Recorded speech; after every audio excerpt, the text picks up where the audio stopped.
Hello, ladies and gentlemen, and welcome to Pokemon Premier League Division 2 Season 4 Week number 11. It is the final game of the season, and this video is very late. Apologies, I was supposed to record all this stuff while I was away at my parents' place, but I didn't pack my laptop, and I didn't play the game until the Tuesday evening, so I didn't have time to do it before I went away, so you're getting it now. Sorry. As I said, it's the final week of the season, and this week we are playing Slyroh, who's taken over from Richie's team of the Livwurmple F.C. And he's a really good friend of mine. Make sure to go check out his links in the description before I forget. And you will notice that this game is on Showdown. We did originally start playing on Wi-Fi, but there was a DC midway through the match. And it was on Slyroh's end, and he couldn't connect to his DS again after it disconnected, so we had to jump on to Showdown and finish off the match there. So apologies for that, but it's my only game of the season that's been on Showdown, so I'm okay with that, if I'm honest. If you don't know the team that I'm bringing to this game, it's a fun one, because this match means literally nothing in terms of, like, anything to do with important PPL things. Like, neither of us are vying for promotion, or the title, or the playoff game even, so I just kind of brought memes to this one. So, quick rundown of the team. If you skipped the team builder earlier, it's a Scarfed Healerless, Banded Piloswine, Banded Celesteela, Rocky MZ Togekiss, Banded Haxorus, and Specs Azelf. So we've got 5 Choice Mons and a Rocky MZ Ancient Power Togekiss for a Rotom Heat, which, as you can see, he didn't bring. So my meme on Togekiss is useless. I was thinking maybe I could still use it against the Tornadus, but hey-ho. So, without further ado, I think we're just going to get into the game, and let's see how the final game of the season goes with Nidoqueens Park Rangers versus the Livwurmple FC. So, I am going to lead off with my Heliolisk, because it's a Scarfell with Volt Switch, as he leads with the Slowbro. Gonna click the Volt Switch first turn, as he switches into his Bulu. I'm going to do precisely 0 damage with that, and this tells me he is a specially defensive Tapu Bulu. Lovely. With the leftovers and the grass terrain basically back to full, but I get free switch into my Celesteela, and now I can threaten something on his team. I'm just going to click the Heavy Slam button as he switches in the opponent, and I do about 24%, which is nice. So, telling me that I think it's a max HP Empoleon.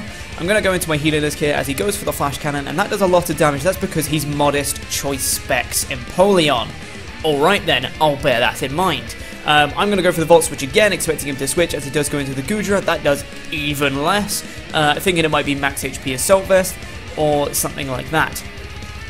He's going to get some grassy terrain back, but I'm in with my Piloswine here, and I'm just going to go for an Earthquake, expecting him to switch out, potentially into the Bro. Now, I know it's not going to do a lot of damage with the grassy terrain up, but now the grassy terrain's run out, I can go for another one, but he's ran the calcs and he realised I was banded, so he's going to go on out into the Tornadus to take the Earthquake.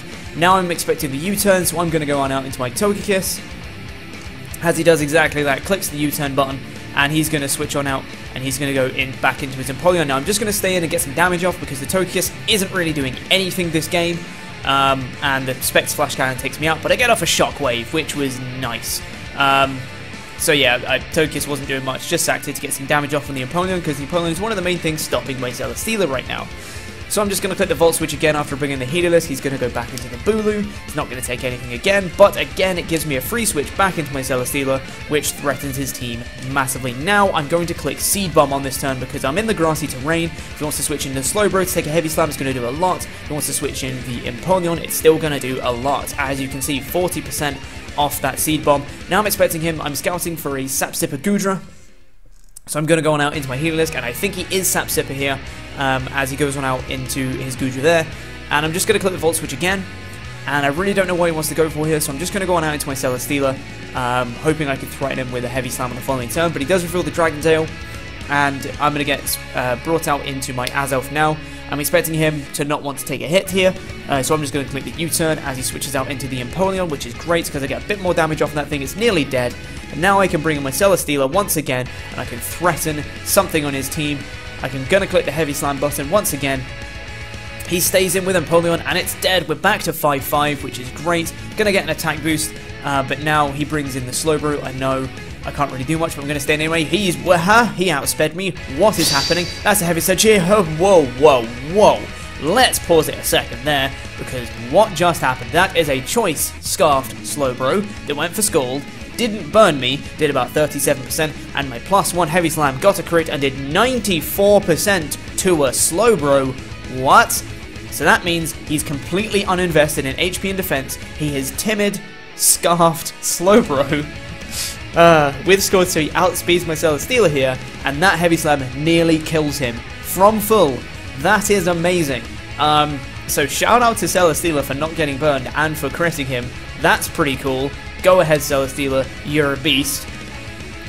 So yeah, that happened. So now let's carry on. So I'm going to switch on out because I don't want my Celesteela getting burned, and I know he's locked into Scald, so I'm just going to go into my healer list here as a free switch. And now again I can get some initiative again. Gonna go for the Volt Switch as the Bulu comes in. Gonna do, again, nothing. And I'm gonna switch on out.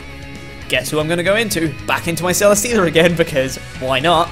He's back at full, but I don't care. Even if he's max physically defensive, a Choice Banded Heavy Slam still kills him. He switches out into the Slowbro with regen, and I still kill it with a Heavy Slam. Shout out to Celesteela.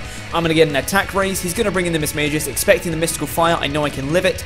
And he reveals the Will-O-Wisp. I get burned. Very unfortunate, but does Celesteela care? Of course it doesn't. Still OHKOs the Mismagius. I'm going to get to +2 attack. I'm basically at neutral. +2 attack, but burned, meaning I'm basically at neutral anyway. Going to bring in the Bulu. I don't care about a Bulu. I'm going to crit it. Doesn't really matter. Going to take it out. In comes the +3 attack, and I'm still burned. Burn is not holding back a Celesteela. In comes a Tornadus. He's going to go for the superpower. He's going to do nothing because I'm a Celesteela. He's going to get -1 defense, and a Heavy Slam is going to kill him. Now all he's got left is the Goodra. My Celesteela is at +4 attack but burned. Literally nothing can stop this guy, not even a burn. In comes the Goodra, gonna click the Heavy Slam once again, and we OHKO it, and that is a 5-0 victory to end the season, with Celesteela getting 6 kills for the second time in the season, ending the season with 17 kills. What a beast Celesteela is, and that is a good way to end off the season, I'd say. I'm not 100% sure on the rolls with that Heavy Slam against the Bula, but I'm fairly certain I guaranteed OHKO'd it anyway, because I was at +2 attack but burned, which is essentially the same thing as being, you know, at neutral, and a max attack Adamant Choice Banded Heavy Slam, which I was, against a physically defensive Tapu Bulu still kills it. So I don't think that crit mattered at all. And yeah, that was pretty cool. Not getting burned off the Scald was pretty nice. Because that meant, you know, I could still do things. But Celesteela, what a beast. Absolutely love it. That's pretty cool. Once again, GG to Slyroh. Make sure to check out his links and all that stuff. I'm probably going to do like a season review type thingy at some point. I don't know when, but I'll do it maybe. So yeah, stay tuned for that one. But we end the season off 4-7 again, with a -6 differential, which is not bad, honestly. For a 4-7 record, -6 is not terrible for a differential. And we finished 9th in the table, which is pretty cool. And we get Celesteela to finish 2nd in the Golden Pokeball Award with 17 kills. The only thing that got more kills in the season was Ashton Akai's Infinite, which got 19 kills. Which was pretty cool to see, because I'm a big fan of Fire Monkey, but I love Celesteela so much. So that is going to be it, not just for this game, but for the entire season. If you don't want to know any spoilers about the rest of the matches, if for whatever reason you haven't watched them yet and you don't know who's won the title and all that stuff, then turn the video off now, because I'm just going to talk about it briefly just for a minute here. In approximately 5 seconds, I'll be talking about winners of various things, so make sure to click off the video now if you don't want any spoilers. Gonna say a massive congratulations to Case of the 2 Kyle for winning the PPL Division 2 title. Good luck in Division 1 next season. And congratulations to Ellie for getting promoted as well, finishing in 2nd. And good luck to Eric Ashton Akai in the playoff game. Hope you all do really well and rep D2 properly in the future. Hopefully, Eric, you get promoted. And good luck winning the D1 title next season, Kyle, because you have to keep the streak up. So yeah, well done to all those guys, and commiserations to anyone who didn't make it that far. But this has been a pretty good season, I'd say. I actually quite like this team after I made those transfers. I'm a big fan of this team, and I'm a big fan of how the second half of my season went. So I'll be talking about that in more detail in that season review video that will happen at some point. But with that said, guys, thank you very much for watching not just this game, but the entire season. I really do appreciate the support. If you have enjoyed, make sure to leave a like on this video, and make sure to check the description for all sorts of PPL stuff. We'll be coming back with another season soon-ish, maybe, perhaps, maybe, potentially. But make sure to go check it. In the meantime, the PPL fan server, the PPL merchandise on the TeePublic, the public spreadsheet, all that stuff. Make sure to go check it all out. And with that, guys, I'm going to go on and get out of here. So thank you for watching, and hopefully I'll see you guys sometime soon.